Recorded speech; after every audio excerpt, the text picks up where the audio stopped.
പിന്നെ ഇന്ത്യയിൽ ആദ്യമായിട്ട് ബഡ്ജറ്റ് അവതരിപ്പിക്കുന്നത്, ഞാൻ പറയുന്നത് കൊളോണിയൽ ഇന്ത്യ പീരീഡിന്റെ സമയത്താണ്. കൊളോണിയൽ ഇന്ത്യയിൽ ആദ്യമായിട്ട് ബഡ്ജറ്റ് അവതരിപ്പിക്കുന്നത് സർ ജെയിംസ് വിൽസൺ എന്ന് പറയുന്ന വ്യക്തിയാണ്.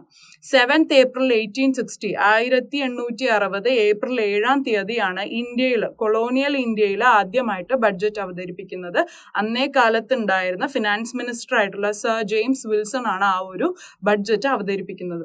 അതായത് ആ ഒരു ടൈം പീരീഡിൽ നടന്ന വാർ, ആ ഒരു വാറിന്റെ എക്സ്പെൻഡിച്ചർ ഗവൺമെന്റ് നല്ല രീതിക്ക് ഇൻവെസ്റ്റ് ചെയ്തിട്ടുണ്ട്. അത് മീറ്റ് ചെയ്യാൻ വേണ്ടിയിട്ടാണ് ആദ്യമായിട്ട് ഈ ഇൻകം ടാക്സ് അതുപോലെ തന്നെ ബഡ്ജറ്റ് ഒക്കെ ആ പീരീഡിൽ സർ ജെയിംസ് വിൽസൺ അവതരിപ്പിക്കുന്നത്.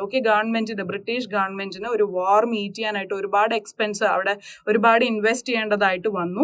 സോ അത് മീറ്റ് ചെയ്യാൻ വേണ്ടിയിട്ടാണ് ആദ്യമായിട്ട് ബഡ്ജറ്റ് അവതരിപ്പിക്കുന്നതും അതുപോലെ തന്നെ ആദ്യമായിട്ട് ഇൻകം ടാക്സ് കൊണ്ടുവരുന്നതും. അതായത് ആ ഒരു എക്സ്പെൻസ് ഗവൺമെന്റ് അത്രയും പൈസ ഇവിടെ ഇറക്കി, അപ്പൊ അത് തിരിച്ചു പിടിക്കാൻ വേണ്ടി